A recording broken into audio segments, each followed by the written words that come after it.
আসসালামু আলাইকুম বন্ধুরা আজকে একটি চায়না সিআরটি টেলিভিশনের প্রবলেম নিয়ে আসলাম। তো দেখুন এটা কি problem, video problem.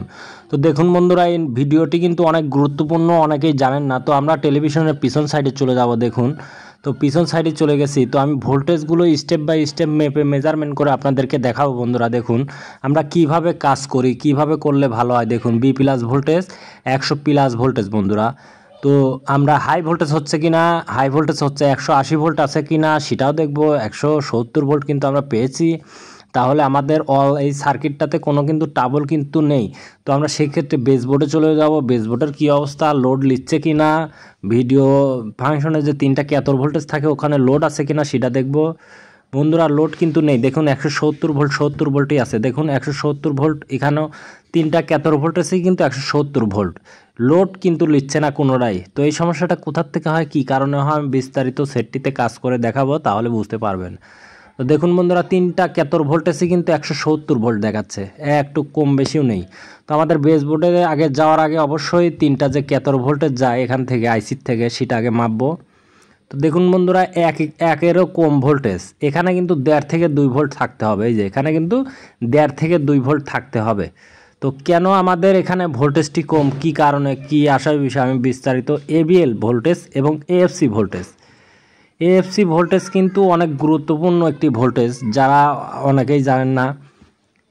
AFC voltage, এই ভোল্টেজটা কিন্তু অনেক গুরুত্বপূর্ণ। এই ভোল্টেজটি আমি অতি ফার্স্টে মাপবো, কেননা এবিএল প্রবলেম হলেও কিন্তু সমস্যা হয় না। তো যার কারণের জন্য এটা কিন্তু আমাদের এসি সাইডে দিয়ে মাপতে হবে।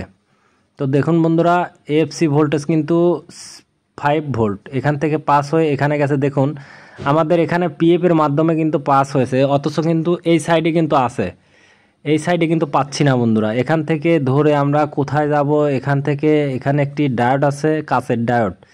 তো আমি ওই পিন ধরে চলে যাব, কাচের ডায়োড থেকে দেখব কি অবস্থা। এই যে কাচের ডায়োড, এটা কিন্তু কাচের ডায়োড বন্ধুরা।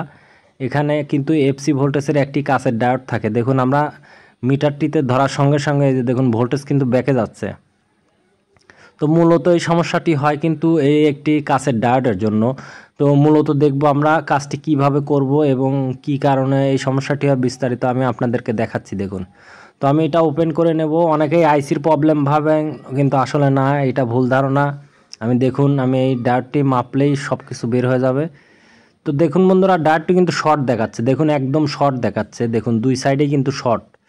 তো দুই সাইডে শর্ট হলে কিন্তু আমাদের কখনোই এই ভোল্টেজটা নিয়ন্ত্রণ হবে না, কেননা ভোল্টেজ যাওয়ার সাথে সাথে কিন্তু শর্ট হয়ে যাচ্ছে।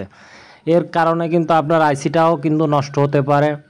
তো যাই হোক, আমরা আগে ডায়োডটি লাগিয়ে দেখব, তাহলে কিন্তু 100% শিওর হয়ে যাব। আর আপনারা অবশ্যই মনোযোগ সহকারে ভিডিওটা দেখবেন, টেনে টেনে দেখলে কিন্তু কিছুই বুঝতে পারবেন না।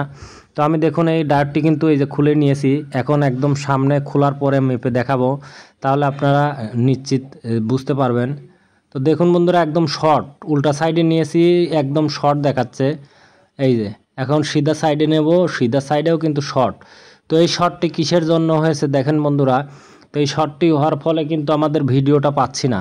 তো আমরা অন্য একটি ডায়োড নিয়ে নিয়েছি। দেখুন এই ডায়োডটি মেজারমেন্ট করছে, এই যে একদিকে মাপ হবে এবং কাটারের মিটার কিন্তু অতটা যাবে না। তো যাই হোক, আমি সবশেষে কিন্তু মূলত কিন্তু আমরা এই প্রবলেমটি পেয়ে গেলাম বন্ধুরা।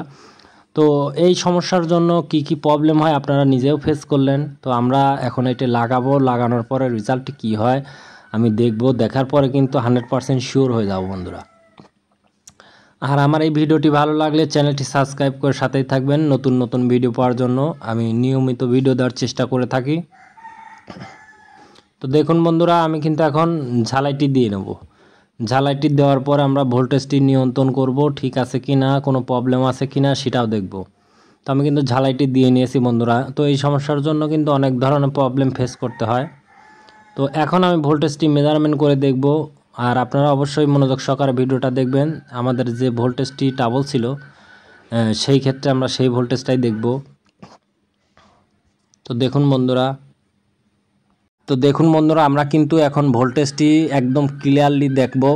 এখানকার যে দেখুন বন্ধুরা আমাদের ভোল্টেজটি কিন্তু এখানে 2 ভোল্ট এখানে পেয়ে গেছি। এতক্ষণ কিন্তু আমাদের ভোল্টটা ব্যাকে যেত, এখন কিন্তু এই ভোল্টেজটা ব্যাকে যাচ্ছে না। তো যে কালার ভোল্টেজটা সেটাও মেপে মেজারমেন্ট করব বন্ধুরা। দেখুন 2 এর কাছাকাছি মানে 1.5 প্লাস ভোল্টেজ এখানে চলে এসেছে। আর একটা ক্যাথর ভোল্টেজে কিন্তু 2 প্লাস 2.5 ভোল্ট চলে এসেছে, 2.5 থেকে 3 ভোল্ট চলে এসেছে বন্ধুরা। তার মানে 3টা ক্যাথর ভোল্টেজেই কিন্তু ভোল্টেজ গেছে এখন। তার মানে এই একটি প্রবলেমের জন্য কত বড় একটি প্রবলেম হয় আপনারা নিজেরাই বুঝতে পারলেন বন্ধুরা। তো আমার এই ভিডিওটি ভালো লাগলে চ্যানেলটি সাবস্ক্রাইব করে সাথেই থাকবেন নতুন নতুন ভিডিও পাওয়ার জন্য। এই যে দেখুন ক্যাথর ভোল্টেজেও কিন্তু লোড চলে এসেছে 156 ভোল্ট, 150 থেকে 56 ভোল্ট কিন্তু এই যে দেখুন 3টা ক্যাথর ভোল্টেজে চলে এসেছে। 70 ভোল্ট দেখালো, এখানে কিন্তু 60 ভোল্ট দেখাচ্ছে। স্ক্রিনে যাব, স্ক্রিনের কি অবস্থা দেখুন বন্ধুরা। আমাদের স্ক্রিনটা কিন্তু নীল হয়ে গেছে, আগে কিন্তু আঁকি দাগ ছিল, এখন নীল হয়ে গেছে।